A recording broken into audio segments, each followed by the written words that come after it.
Eh, buenas tardes a todos. Buenas tardes a todos, ¿cómo están? Mi nombre es Gerson Hernández. Eh, este taller se llama Fundamentos de las Empresas Familiares. Vamos a tocar sobre este interesante tema. Estamos esperando ahorita unos segundos, se pueden ir conectando las personas en el Facebook o también en el Zoom. Este taller está organizado por CAMEX. Cualquier pregunta, consulta, lo hacemos al final para no interrumpir la clase y también la atención de todos. Bien, mi nombre es Gerson Hernández. Vamos a hablar sobre un poco de la historia de las empresas familiares, cómo se han originado, cuál es su estructura, cuál es su importancia en el tejido empresarial actual, tanto a nivel mundial como a nivel de Perú. Y también vamos a conocer otras cosas muy importantes sobre este tema que no se toca mucho, pero es una realidad muy, muy interesante. Bien, cualquier consulta que tengan la van apuntando y la vamos haciendo al final. Bien, vamos a continuar. Bien, como les dije, vamos a conocer un poquito de la historia de las empresas familiares, cómo nacieron, siempre han existido, es una creación nueva, es una creación antigua, cómo me puedo considerar yo empresa familiar, cómo sé si soy una empresa familiar, solo por trabajar con un familiar o tengo algún requisito adicional para considerarme un tipo de organización de este tipo. Vamos a conocer eso, ¿bien? También vamos a conocer casos reales de empresas nacionales, hablo de empresas familiares peruanas y también casos de empresas familiares globales con presencia internacional. Bien, hay muchos mitos con respecto a las empresas familiares y vamos a tratar de desmontar, de responder y por fin vamos a darle una respuesta a estos mitos para que sepan que las empresas familiares son unas organizaciones únicas en el tejido empresarial moderno. También vamos a conocer un poco de la situación actual, de cómo está compuesto las empresas familiares en el Perú, cómo están compuestas las empresas familiares en el mundo, cuál es el modelo organizacional más común dentro de este tipo de empresas, cuáles son sus fortalezas, es importantísimo, cuáles son sus retos, cuáles son los puntos de mejora, cuáles son sus puntos clave que han logrado el éxito a este tipo de negocio. Bien, vamos a continuar ahora, primero hablando sobre los fundamentos de las empresas familiares. Quiero que conozcan esto. Primero, un poquito de la historia de las empresas familiares. ¿De dónde nacen las empresas familiares? ¿Es una creación moderna, como les dije hace un momento? ¿O acaso es una creación antigua? ¿Se da a partir de la revolución industrial? Sí. La verdad es que, según como menciona Josep Tapies, que es el catedrático del programa de empresas familiares en la Easy School de España, menciona que la historia de la familia, y hablando de esto, de la familia empresaria, es hablar de la historia de la humanidad. Siempre ha existido. Los negocios familiares, los emprendimientos entre miembros familiares existen desde épocas inmemorables, desde muchísimos años atrás. Incluso hablando desde la parte en donde la humanidad no era civilizada y habían agricultores, recolectores, y se hacían los trueques. Entonces, desde esos tiempos existen los emprendimientos familiares, los emprendimientos realizados por miembros de una familia. Eso se ha visto, obviamente, evolucionar durante todo el tiempo, pero hay casos impresionantes de empresas familiares. Cuando hablamos de empresas familiares, es algo que muchas veces me dicen, ¿no? En los asesoramientos, en los talleres, Gerson, ¿es recomendable hacer negocio con familia? Me preguntan. Y es algo que tal vez muchos lo hemos escuchado, ¿no? Que no recomiendan que hagan negocios con familia porque al final puede terminar en un conflicto, pueden terminarse enemistando, entre otras cosas. Pero la realidad es diferente. La realidad es totalmente diferente. Y ahorita te lo voy a compartir. No te vayas, ¿bien? Un poquito. Quiero presentarte un poco de las empresas familiares que son parte de la historia. Hay un mito que dice que las empresas familiares pueden terminar enemistando a sus miembros familiares y al final fracasan. Ese mito dice que las empresas familiares son organizaciones que no tienen un tiempo de vida muy largo, o sea, terminan fracasando muy pronto. Pero la realidad, la verdad, es que sucede totalmente lo contrario. Totalmente lo contrario. Y ahorita te lo voy a explicar. Te voy a dar unos ejemplos de empresas familiares que son longevas. Por ejemplo, esta es la Housing Onsen, que es un hotel que está ubicado en Komatsu, en Japón, y que fue fundado, ojo, que fue fundado en el año 718. 718. ¿Cuántos años tiene de funcionamiento? Más de 1200 años. Este hotel tiene funcionando 1200 años. Pero no solo tenemos el tiempo que viene funcionando este negocio, sino también que la familia que fundó la Housing Onsen en el año 718 es la familia actual que sigue manejando el negocio. Obviamente no es la primera generación. Hablamos de la generación actual, generación 46. Generación 46. Significa que este negocio ha pasado por múltiples generaciones, ha pasado por guerras, ha pasado por cambio de eras, de la era industrial a la era tecnológica, ha pasado por diferentes gobernantes, por diferentes situaciones sociopolíticas, y aún así se ha mantenido en el tiempo. ¿Cómo logramos eso? Es decir, te das cuenta, tu negocio, tu emprendimiento, tu proyecto que tienes hoy en día, imagínatelo hoy 2020, imagínatelo 1000 años en el futuro. Es muy difícil, ¿verdad?, de imaginarnos, pero este tipo de negocios que llamamos empresas familiares longevas tienen una serie de principios, una serie de normas, de reglas, de filosofía que les permiten trascender en el tiempo, trascender al paso del tiempo. Bien, acá hay un caso más cercano en Latinoamérica, Hacienda Los Lingues, en Chile, fundado hace casi 500 años. Tenemos también Casa Bueso, fundada en el año 1880 en Honduras, pero obviamente tú miras, bueno, Gerson, estas son empresas familiares que ocurren en Japón, que ocurren en otros países que tal vez tienen una industrialización mayor a la peruana, pero no necesariamente. Ahorita te voy a dar unos casos muy, muy interesantes de empresas familiares peruanas, y te vas a sorprender con los datos que te voy a compartir en un momento, ¿bien? A las personas que se están conectando en el Facebook, buenas tardes a todos, buenas tardes Ruth, buenas tardes Carlos, buenas tardes González. Vamos a continuar. Empresas familiares peruanas. Hay algo muy interesante que vas a conocer hoy en día, pero las empresas familiares en el Perú son las que tienen mayor predominio, son las que más abundan, son las que son las más comunes organizaciones empresariales que hay en el Perú. Aunque muchas veces, como te digo, oímos la frase que dice no haz negocios con tu familia, la realidad es diferente. Te voy a dar unos ejemplos nada más, porque hay muchísimos más. Credicor, una de las empresas familiares más antiguas del Perú. Credicor es el conglomerado de la familia Los Romero, todos lo conocemos. Credicor es parte forman parte de este grupo, el BCP, forma parte de Ranza, forma parte Alicor, forma parte todo el conglomerado financiero del BCP, es parte de este grupo familiar. Ahora, ustedes muchas veces se habla sobre estos empresarios que hoy en día tienen una cierta autoridad en el mundo empresarial, incluso con influencias políticas y sociales. Sin embargo, no se ve la historia que hay detrás de estas empresas. Este grupo familiar no empezó hace 10 años su historia. Este grupo familiar empezó en el año 1880, cuando llegó el patriarca del grupo Romero, a don Calixto Hernández Romero, llegó acá a Piura, y donde empezó un emprendimiento, como mencionan, vendiendo sombreros. Y desde ese tiempo han pasado ya actualmente la quinta generación.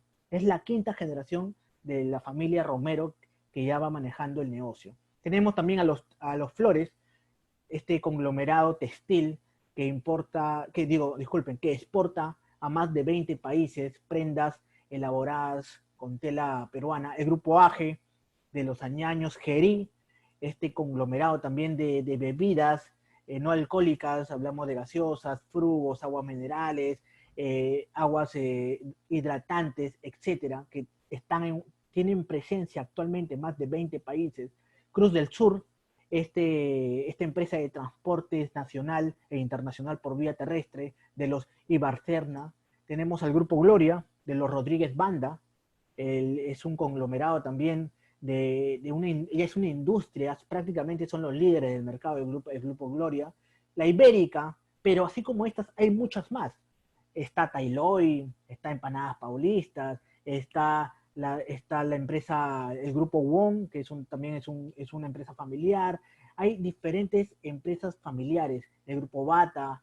Generalmente las vemos en todos lados, las vemos en centros comerciales, las vemos en las principales avenidas de nuestras ciudades, las vemos en diferentes lugares, pero lo que no sabemos es que todos estos negocios fueron hechos por un grupo familiar, por miembros de una familia.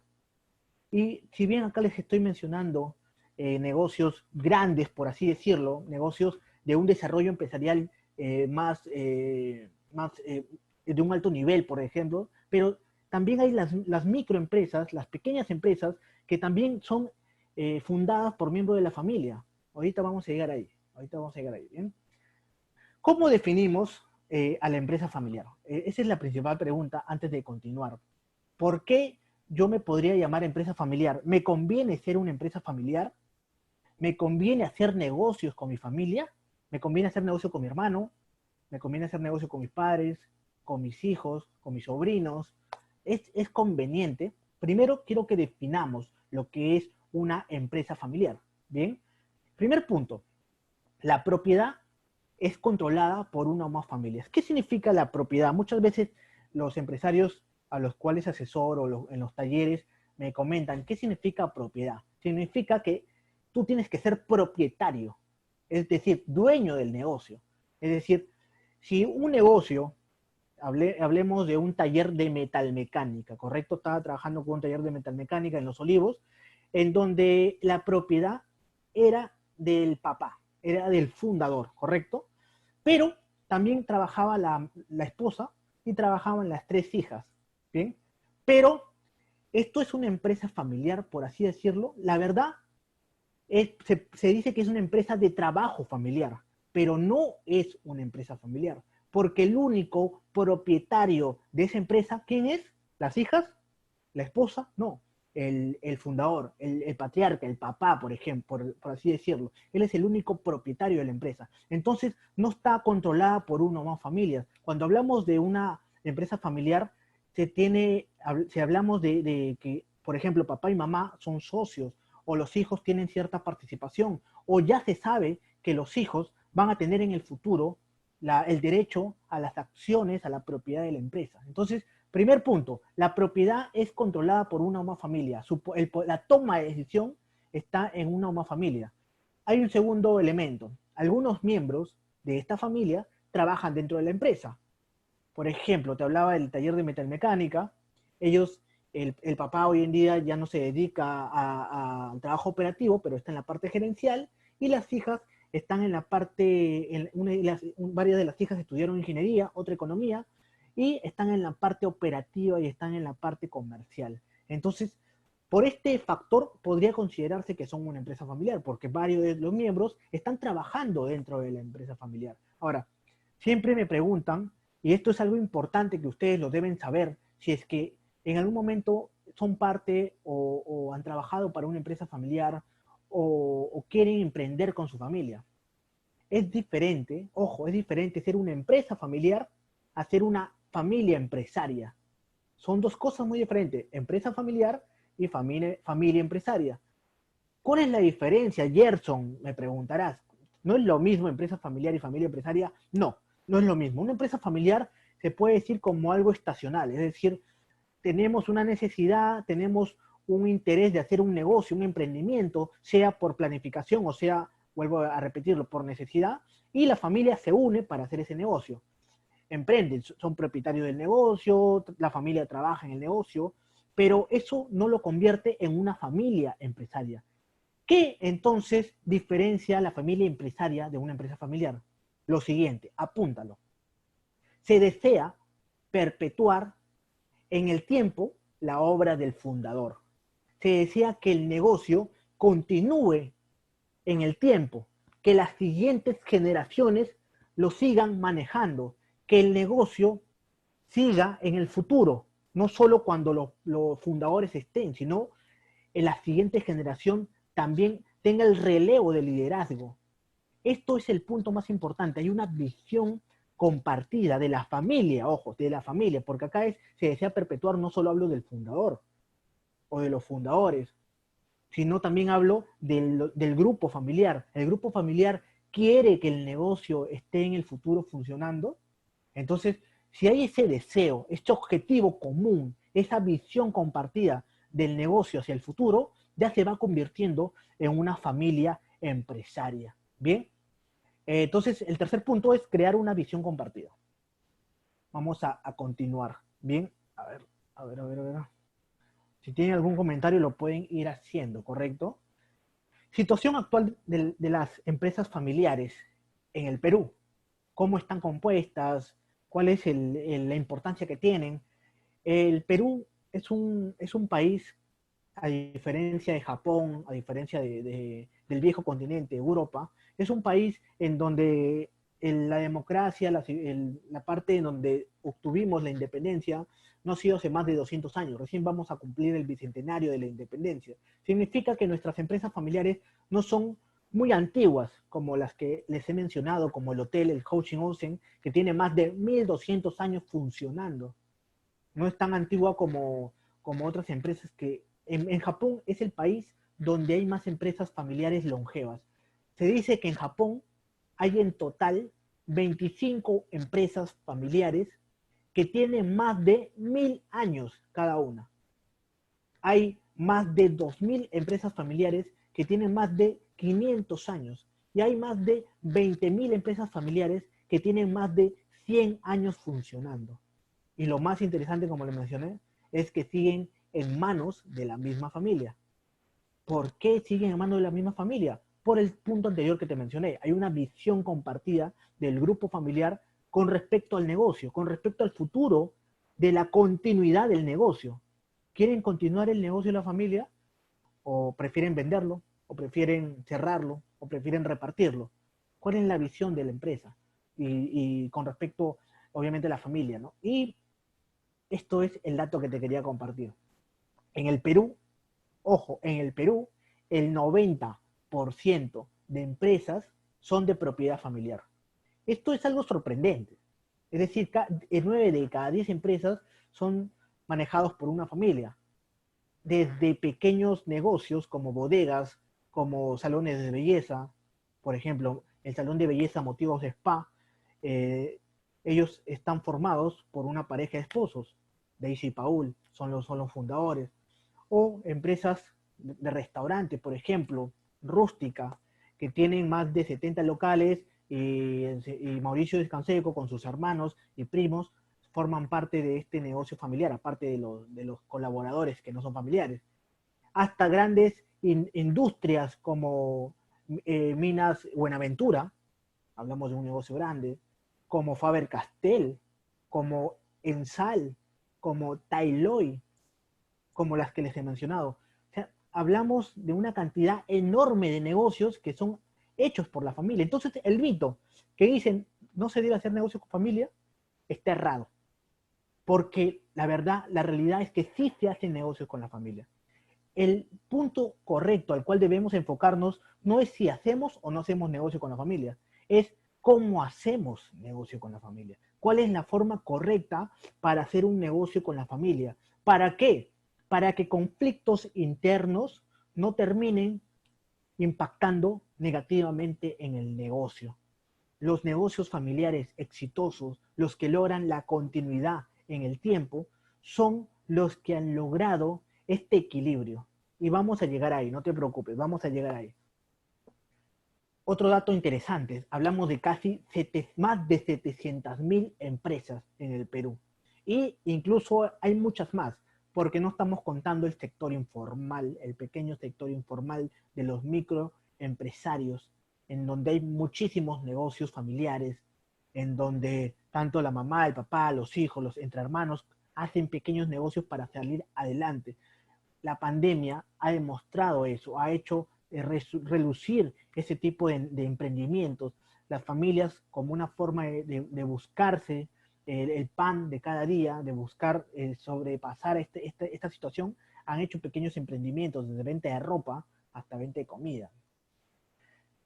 Dan mucho empleo, dan mucho trabajo. Posiblemente tú has trabajado alguna vez en una empresa familiar. Tú has tenido por lo menos un puesto alguna vez en una empresa familiar. Y tal vez te has dado cuenta, dependiendo del tamaño de la empresa familiar, cuán diferente es el manejo. Hay empresas familiares, hay una correlación, ¿correcto? Mientras más grande es la empresa, hay un mayor orden, una mayor profesionalización, por así decirlo. ¿Cómo es eso? Si te vas a una empresa familiar pequeña y tú ingresas a un puesto laboral, te vas a dar cuenta que el manejo puede ser muy empírico a veces, hay muchos cruces familiares dentro del negocio. Sin embargo, mientras vas ingresando a empresas mucho más grandes, de nivel más desarrollados, y aún así familiares, pero más profesionalizadas, te vas dando cuenta que son más corporativas, que tienen más procedimientos, más procesos establecidos. Pero no significa que dejen de ser empresas familiares, al final lo son. Y aportan a la creación de riqueza. Las empresas familiares aportan a la creación de riqueza del Perú, de las personas. Las familias que se unen para hacer negocio lo hacen porque buscan salir adelante, porque buscan la supervivencia de su familia, porque buscan darle un mejor futuro a sus hijos, un mejor futuro, labrarse un mejor futuro actualmente.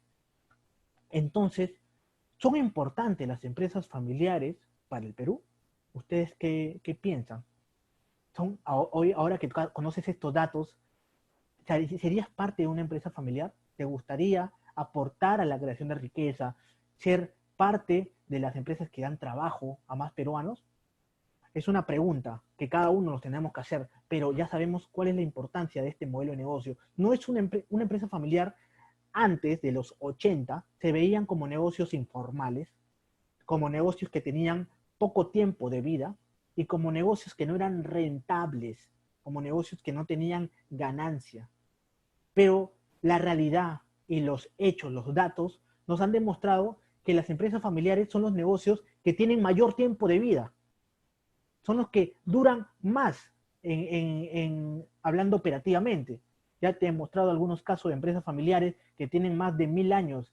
Acá en el Perú no pasan de los 200 años porque, como te digo, las empresas familiares más antiguas son los Romero y los Brescia Caferata, el grupo Breca, también que llegó casi al mismo tiempo que los Romero, llegaron muy, muy cerca, de 1880 a 1890. Pero después de estas empresas familiares no tenemos más de mucho más tiempo. Pero el que duran poco es un mito. De que no son rentables también es un mito. Ya sabemos que crean riqueza, que aportan a la creación del PBI. Sin embargo, también son las más rentables. Un estudio hecho en el año 2018 de las empresas familiares que cotizan, ojo, que cotizan en bolsa, porque hay empresas familiares que cotizan en bolsa, se demostró que son más rentables que las empresas no familiares que cotizan en bolsa. Entonces las empresas familiares que cotizaban en la bolsa de valores tenían mayor rentabilidad que las que no eran familiares y que también cotizaban en el mismo lugar. Entonces se demuestra que son más rentables. ¿Bien? Y fracasan continuamente. Ese es un dato que ahorita vamos a ver. Porque sí, hay un dato muy, muy, muy impactante que debes saber. No lo he puesto acá, pero te lo voy a decir.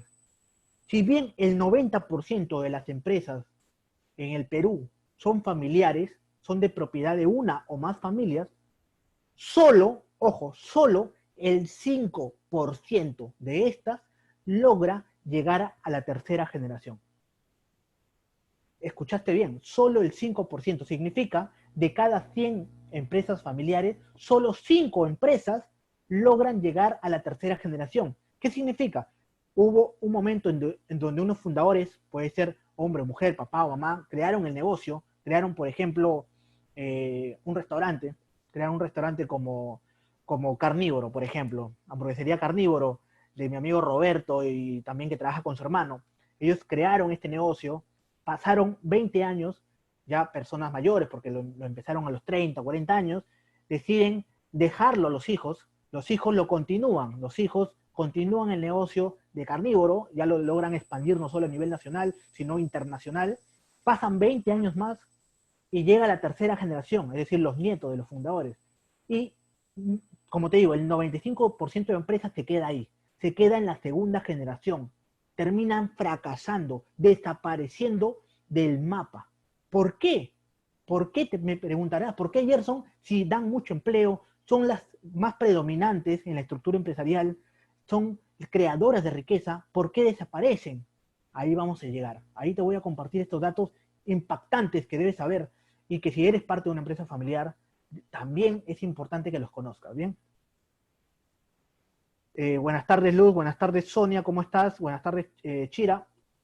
Vayan dejando sus comentarios para el final, ¿bien?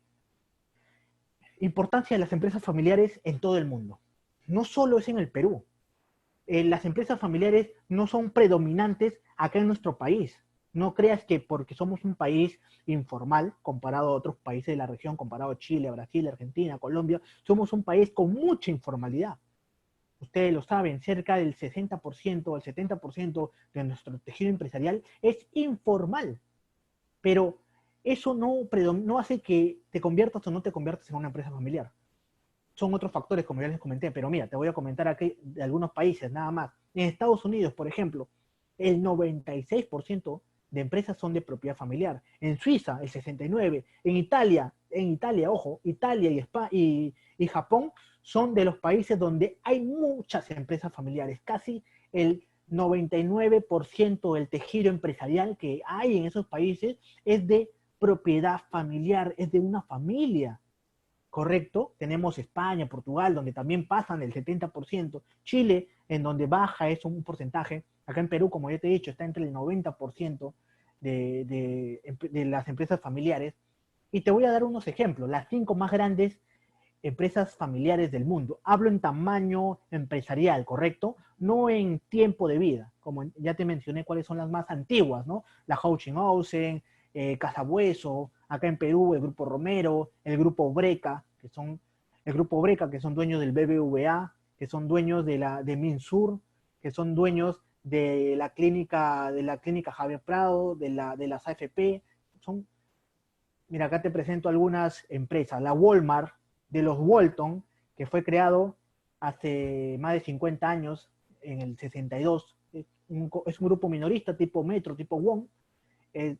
Principalmente están en Estados Unidos, pero también tienen presencia en diferentes partes del mundo. La Ford Motor Company, de los Ford, que fue creado hace más de 100 años. Esta empresa productora de automóviles es un conglomerado importante con una marca posicionada en el mundo. El grupo Samsung, el creador de tus televisores, el creador de las lavadoras, el creador de cocinas, el creador de toda una línea de electrodomésticos actuales, porque antes se dedicaban a otros rubros también, es de los Lee, que fue creado casi en 1938, es un conglomerado. LG Corporation también, muy parecido al grupo Samsung, fue creado en el 52. Carrefour, que es muy parecido al Walmart, y hay muchísimos más. Huawei, la marca de celulares, también es un conglomerado familiar. Alibaba también es un conglomerado familiar. Están en todas partes del mundo. Bien, esto es un poquito para que conozcas que las empresas familiares no son una cuestión informal, que las empresas familiares no son una cuestión en donde te metes porque no hay otra opción. Hacer una empresa familiar es crear un negocio que tiene un potencial enorme, si es que sabes hacerlo bien, porque hasta este momento te estoy dando los datos, pero recuerda que hay algo impactante, que ya lo mencioné. El nivel de supervivencia de las empresas familiares es bajo, es bajísimo. Solo el 5% de estas logran pasar a la tercera generación y solo el 20% llega a la segunda generación. Terminan fracasando muchas de ellas, desapareciendo, pero no, ojo, pero no terminan fracasando por el negocio. Obviamente hay negocios que por temas competitivos, temas del mercado, cierran sus operaciones, pero el dato real de por qué fracasan o desaparecen los negocios familiares tiene que ver con otros factores, que te los voy a compartir, no te preocupes, te los voy a compartir, ¿bien? Vamos a continuar. Si tienen consultas, vayan haciéndolos. ¿Por qué fracasan las empresas familiares? ¿Por qué desaparecen si son predominantes en el mundo, si son más rentables que otros tipos de organizaciones empresariales?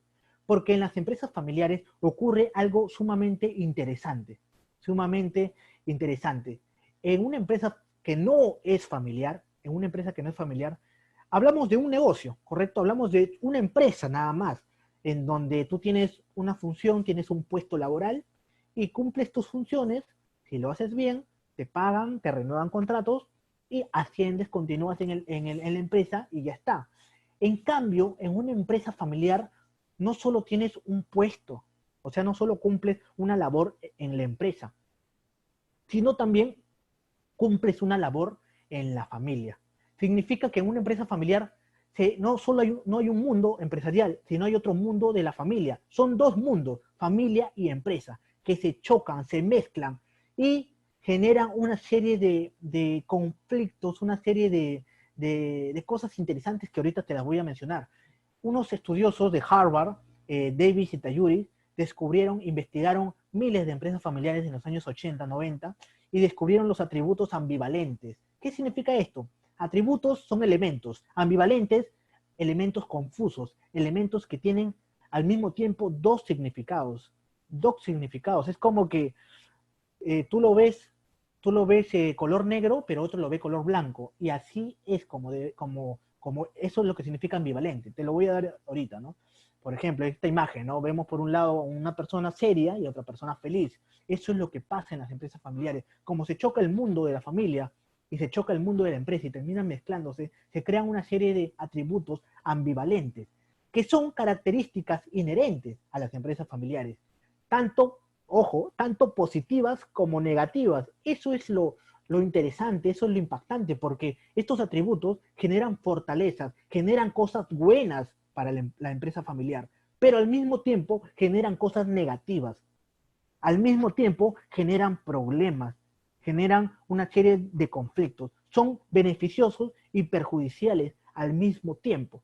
Entonces hablamos de dos mundos que están mezclándose y que generan ventajas y desventajas. ¿Pero por qué? Porque hay una superposición de roles. Eso te lo voy a explicar en otro taller. Es un tema muy amplio, los roles dentro de las empresas familiares, qué rol cumplimos en la empresa, qué rol cumplimos en la familia, cómo podemos equilibrar. Pero tienes que entender que el punto básico es que en una empresa familiar terminan mezclándose dos mundos opuestos, ¿ok? Dos mundos opuestos. Lo bueno sería que la familia sea igual que la empresa, pero no es así. La empresa y la familia nunca va a ser igual. Los negocios y la familia nunca van a ser igual. ¿Por qué? El negocio, ¿en qué piensa? Todos los que tienen negocios lo saben. Pensamos en un resultado, pensamos en ingresos, pensamos en competencia, pensamos en competitividad, en innovación, pensamos en una formalidad en el negocio. Pero ¿cómo pensamos dentro de nuestra familia? ¿Cómo piensan ustedes dentro de su familia? ¿Hay competencia dentro de su familia? No. En su familia hay unión. En su familia hay unidad. En su familia hay compromiso, hay amor, hay afecto. Hay amor para todos por igual. En cambio, en la empresa no hay amor para todos por igual. En la empresa hay meritocracia. Si tú haces bien tu trabajo, continúas. Si no haces bien tu trabajo, te despiden. En la familia, si te portas bien, no te despiden de la familia, ¿verdad? No te dicen el próximo mes ya no vas a ser parte de la familia, ¿verdad? Nadie puede despedirse de su familia. Entonces, esta mezcla de mundos opuestos, familiares y empresariales, crean estos atributos ambivalentes, que crean al final conflictos. Y son esos conflictos los que terminan haciendo desaparecer a los negocios familiares. La mayoría de empresas familiares no terminan fracasando por temas del negocio. La mayoría de empresas familiares terminan desapareciendo por la misma familia, por la misma familia. He visto negocios familiares muy prósperos, pero con grandes problemas internos familiares. Y hoy vamos a llegar a algunos ejemplos, no se preocupen. Ahorita te voy a pasar ejemplos de reales que están pasando hoy en día sobre empresas familiares que han crecido empresarialmente, pero están con una serie de conflictos internos dentro de la familia. Bien, te voy a pasar acá. Primero, antes de llegar ahí, quiero que conozcas un poco las fortalezas. Porque ya te hablé que las empresas familiares son dos mundos, ¿verdad? Es la fusión de dos mundos opuestos, familiares y empresariales, pero que crean cosas buenas y cosas negativas al mismo tiempo. Vamos a hablar de las cosas positivas, de las fortalezas de la empresa familiar. Primero, hay una visión. En una empresa familiar hay una visión a más largo plazo. Hay un sueño de los fundadores, un sueño de crear un negocio que dé sustento a la familia en el futuro. En cambio, en un negocio que no es familiar, se hace un negocio por un mérito, por un resultado a corto, mediano, largo plazo. Y quedó ahí, ¿no? Si venden la empresa o se cierra la empresa o se pelean los socios, el negocio queda ahí. En cambio, en una empresa familiar, la visión de a futuro es mucho más amplia. Los negocios que no son familiares, ustedes lo saben, en planificación estratégica, te hacen trabajar lo que es la visión, ¿verdad? La visión y la misión. Y una visión de una empresa no familiar te dicen que generalmente debe ser qué es lo que quieres ser, ¿verdad? ¿En qué te quieres convertir? ¿En dónde quieres estar de aquí a 5 años? ¿Correcto? Eso es una visión de una empresa no familiar. Sin embargo, una visión de una empresa familiar, de una familia empresaria, no tiene un tiempo de vida de 5 años, tiene un tiempo mucho mayor. En una empresa familiar profesional, no mira qué va a pasar de aquí a 5 años, sino mira qué va a pasar de aquí a la siguiente generación. ¿Qué es lo que va a pasar de aquí en los próximos 10 o 20 años con la familia? Te doy un ejemplo de una creación de visión impactante que a mí me sorprende, de la empresa familiar Mitsui. Todos la conocemos, es este concesionario de auto Toyota, Hyundai. Mitsui es una familia empresaria de Japón y que ellos hacen una planificación estratégica con una visión, ojo, de lo que va a pasar de hoy a 250 años en adelante. Es decir, ¿qué va a pasar de aquí a 5, 6, 7 generaciones en el futuro? Se proyectan a lo que va a pasar en el futuro, pero una proyección impresionante, ¿no? Bien larga. ¿Ustedes pueden hacer eso? Por supuesto que pueden hacerlo, por supuesto. Bien, lo que están preguntando, vayan preguntando, al final vamos a ir respondiendo, ¿bien? Sonia, puedes colocar tus preguntas, al final voy a ir a responderla, ¿bien? Primer punto, entonces, hay una visión a más largo plazo. Compromiso. Cuando tú trabajas en una empresa que no es familiar, tu nivel de compromiso es lo aceptable. Cumples tus funciones, haces tu trabajo, llegas a la hora, te esfuerzas, también das más de la cuenta, te pagan por eso y así continúas. Pero matarías por la empresa, te sacarías y te pondrías la camiseta todos los días por la empresa, te levantarías, serías el primero en llegar y el último en irte a la empresa. Algunos posiblemente sí lo hagan, pero la gran mayoría lo pensarían dos veces. ¿Por qué? Porque es un negocio de alguien más. Pero en la empresa familiar hay un compromiso mayor, más alto, porque los miembros familiares, este negocio no es de alguien más, es un negocio de ellos. Entonces tienen mayor involucramiento, hay un mayor sacrificio y también eso genera una menor rotación de personal, ya que el miembro familiar está mucho más tiempo, está más comprometido con el negocio. Hay un mayor compromiso. 3, relaciones. Acá hablamos de una relación de confianza, de afecto, de compromiso entre miembros familiares que se conocen. Estaba trabajando con una empresa familiar que se dedica a lo que es el retail tipo Tambo, tipo Grupo Vega, y me comentaba la fundadora que ella había empezado el negocio sola, pero ya había incorporado a sus dos hermanas al negocio y todavía no les daba acciones, o correcto, no les daba propiedad, pero ya sus hermanas estaban trabajando de manera operativa en el negocio y que a su hermana, a sus hermanas la habían puesto de caja, o sea, encargada, administradora y de caja de cada uno de esos puntos. Yo le pregunto por qué. ¿Por qué pones a tu hermana de caja? Y ella me dijo algo muy interesante. Porque confío en ellas. Porque sé que ellas no me van a robar, porque sé que ellas no me van a esconder nada, y sobre todo porque las conozco. Entonces, hay una relación mucho más cercana entre miembros familiares de una empresa familiar que miembros que no se conocen en una empresa no familiar. Cuarto punto, la continuidad del negocio. En una empresa familiar, generalmente, como te mencioné, todo lo que se hace, las estrategias, las políticas, los productos y todo lo que eso concierne, se hace pensando en que el negocio no desaparezca el próximo año, que continúe.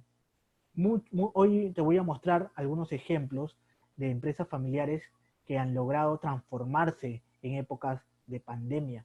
Por ejemplo, nuestros amigos de Baby Modas, que ellos elaboran todo lo que son productos para niños, prendas textiles para niños, en épocas de pandemia se dedicaron a elaborar mascarillas de tela con marca Baby Modas. Son empresas que no porque hay una situación de crisis cerramos la empresa y nos vamos.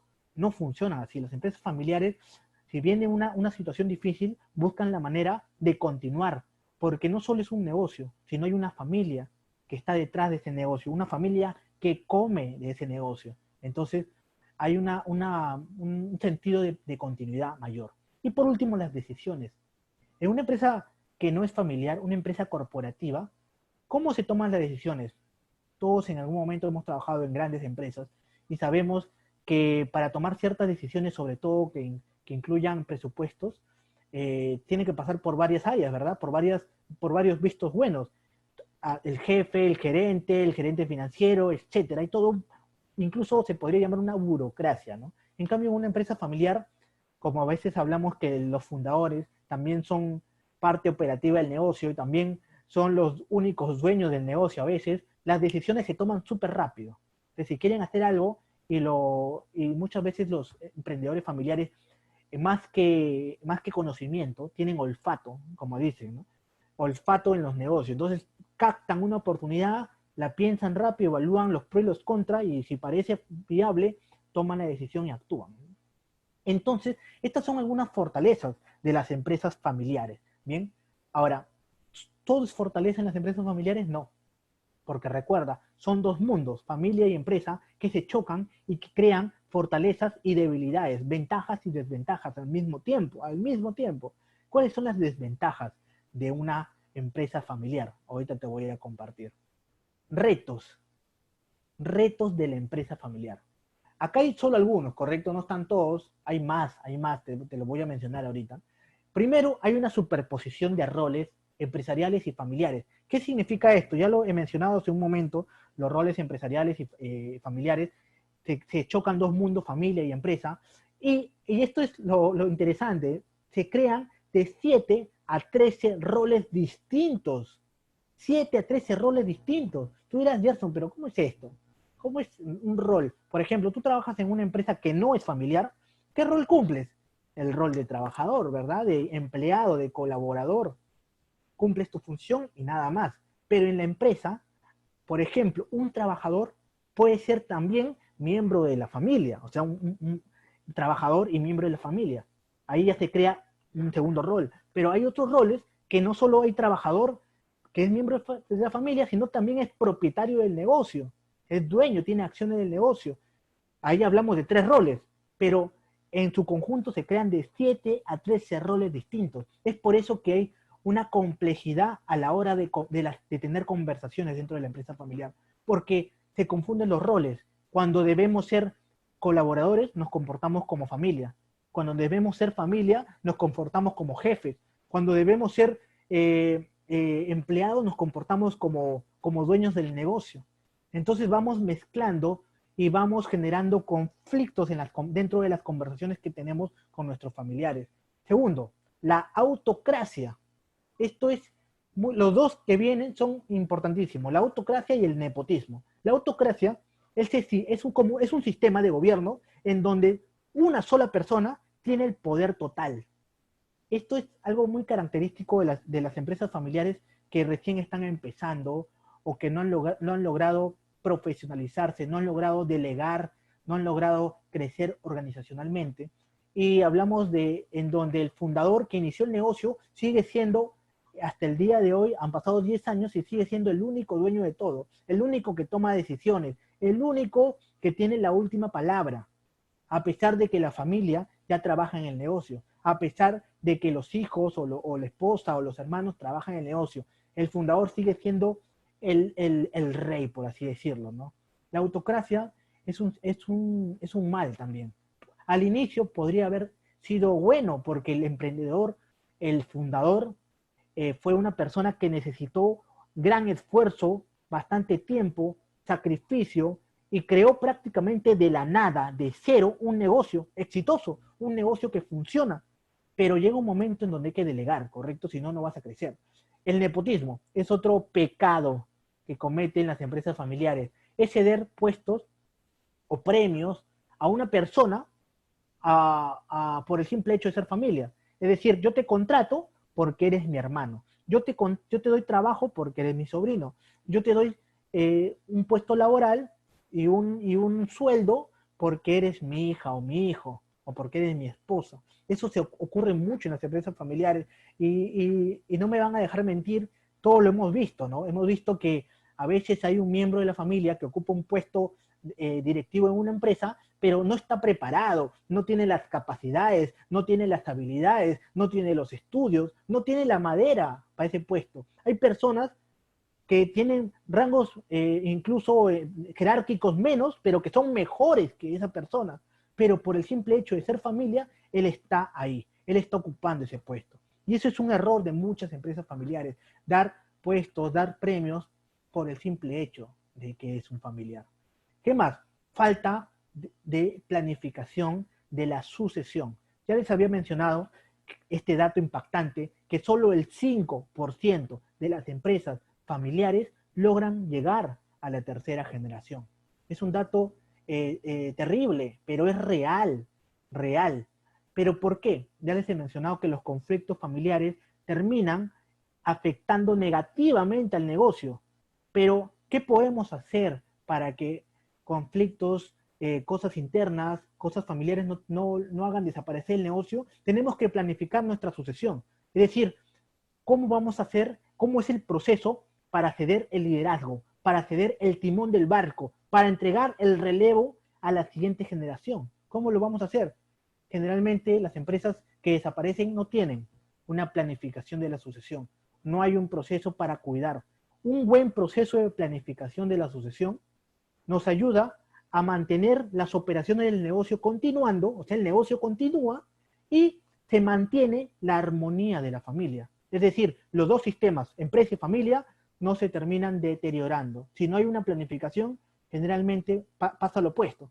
Se terminan peleando y la empresa desaparece y la familia se desune.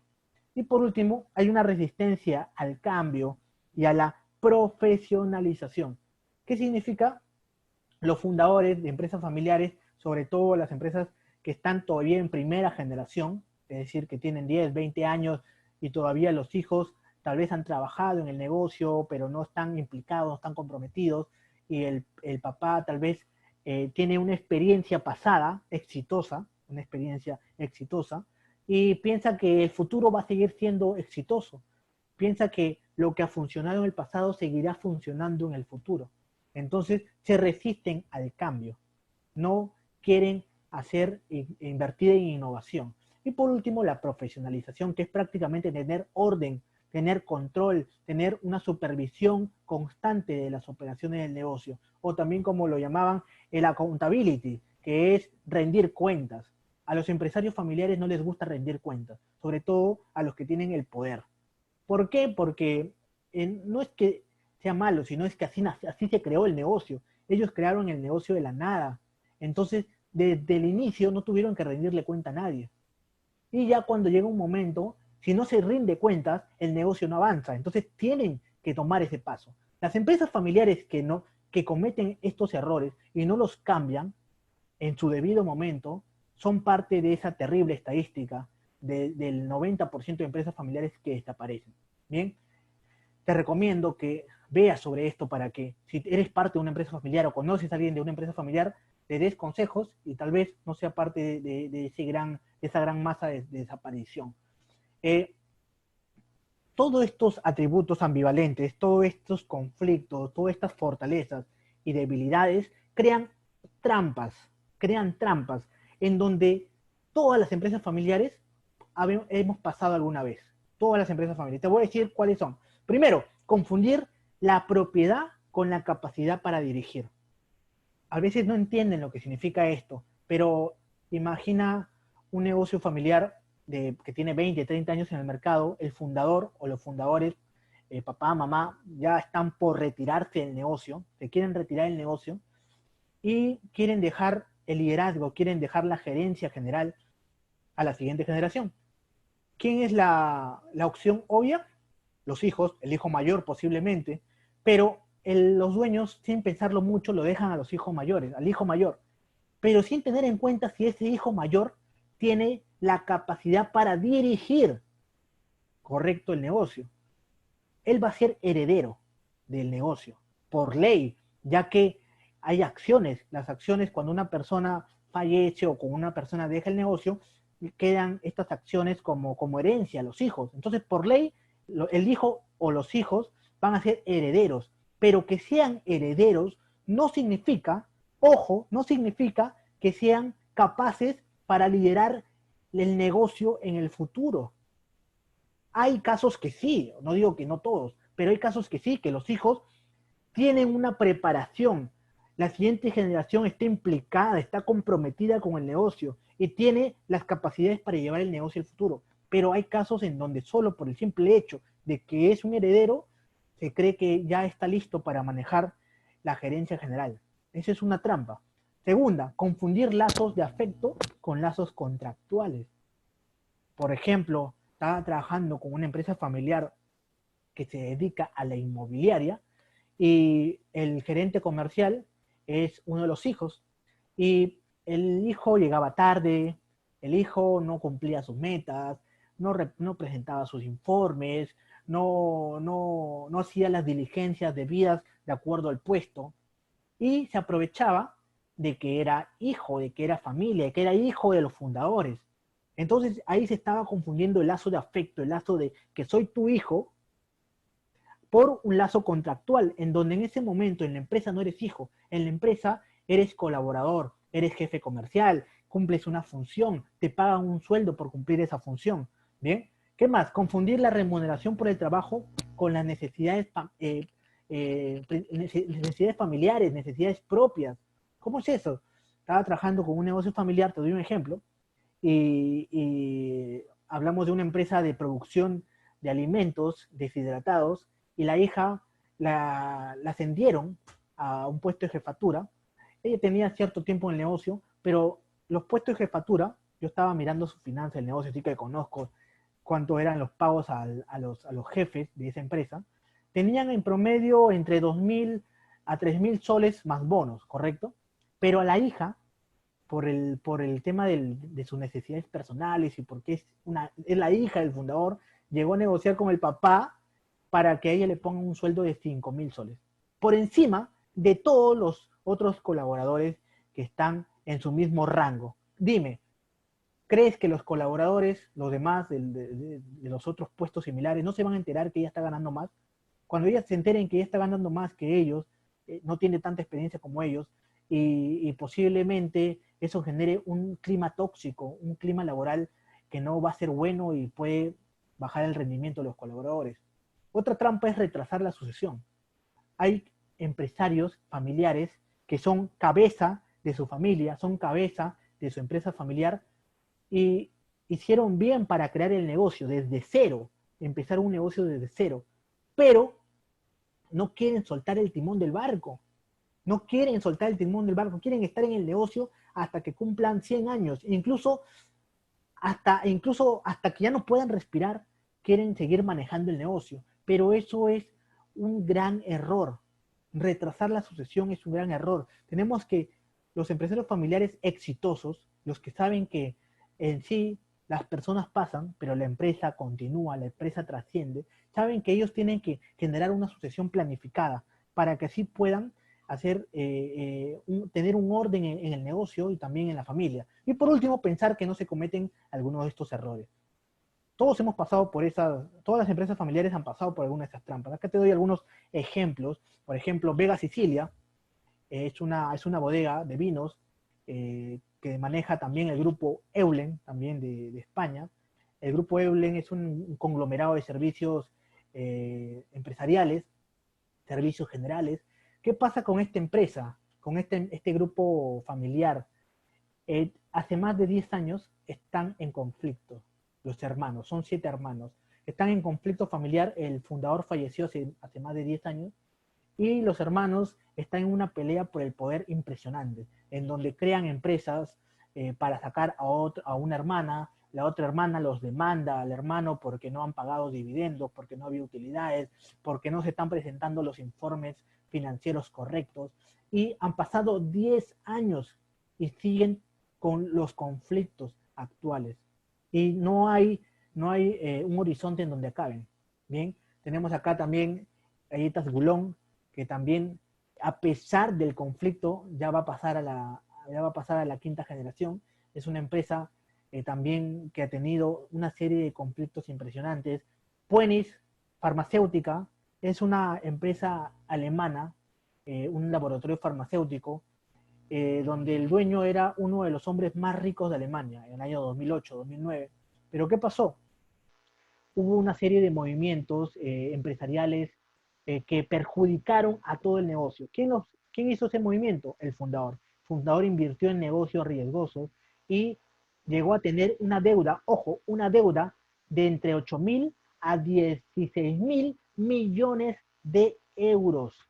No estoy hablando de millones, sino de más de 1.000 millones, de 8.000 a 16.000 millones de euros esa deuda. Tanto fue la presión que tuvo las deudas, los movimientos empresariales incorrectos en este grupo familiar y también la presión de la familia en el fundador, que el fundador de esta farmacéutica se terminó suicidando. Es un poco terrible esa noticia. Y acá tenemos también un grupo importante en nuestra historia empresarial peruana, el grupo AGE, pero muchos no saben que inicialmente no se llamaba así, ¿no? Inicialmente era un conglomerado más grande, el grupo AGE de los Añaños Gerí, y por el otro lado está la Industria San Miguel. Industria San Miguel de Jorge y el otro de Miguel Ángel Añaños, ¿no? Pero ¿qué pasó? ¿Por qué son dos empresas? ¿Por qué no una sola? ¿No? Ustedes tal vez se han dado cuenta cuando han ido a algún supermercado y ven un producto de cola real o de cielo, a veces tienen logos diferentes. No es que se han equivocado el equipo de marketing, sino que una cola real es de AGE y otra cola real es de Industria San Miguel. Un cielo es de AGE y otro cielo es de Industria San Miguel. Pero ¿qué pasó? El creador de la fórmula, Jorge, el creador de la fórmula de la cola real, y con su hermano, Miguel Ángel, que es el administrador, el líder, el técnico en la administración, tuvieron una serie de diferencias de opinión de cuál era el futuro del negocio. Uno de ellos, el creador de la fórmula de la cola real, quería irse hacia el sur, quería conquistar más mercado en el sur del Perú. Pero el líder, el gerente general, no quería ir hacia allá, quería ir hacia el norte. Quería irse hacia Ecuador, quería irse hacia la selva, quería irse a Venezuela. ¿Por qué? Porque él quería agarrar los beneficios tributarios de tener negocios en esas zonas.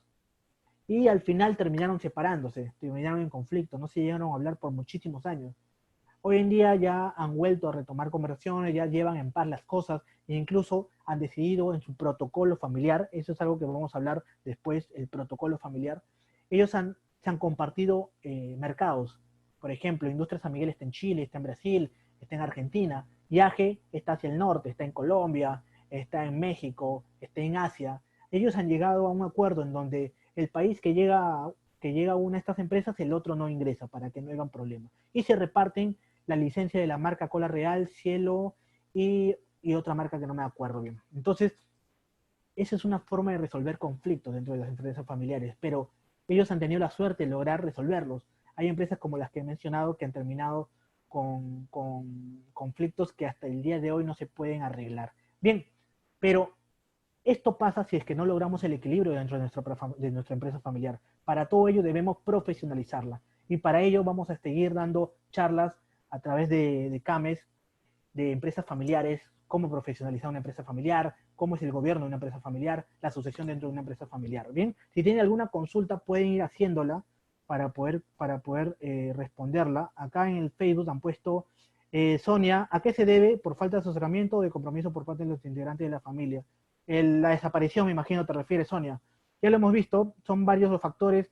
la autocracia, el nepotismo, la falta de profesionalización, la falta de la planificación de la sucesión, el estancamiento estratégico, la falta de innovación, la resistencia al cambio. Son muchos factores que afectan a la empresa familiar, pero sobre todo porque conflictos familiares terminan impactando negativamente en el negocio. Bien, si hay alguna consulta pueden hacerla, si no, yo encantado de haber compartido este tiempo con ustedes. Mi nombre es Gerson Hernández, vamos a seguir brindando estos webinars. Cualquier consulta pueden hacer directamente a los coordinadores de CAMES. Bien, un encantado y nos vemos en un próximo webinar. Cuídense mucho, hasta luego.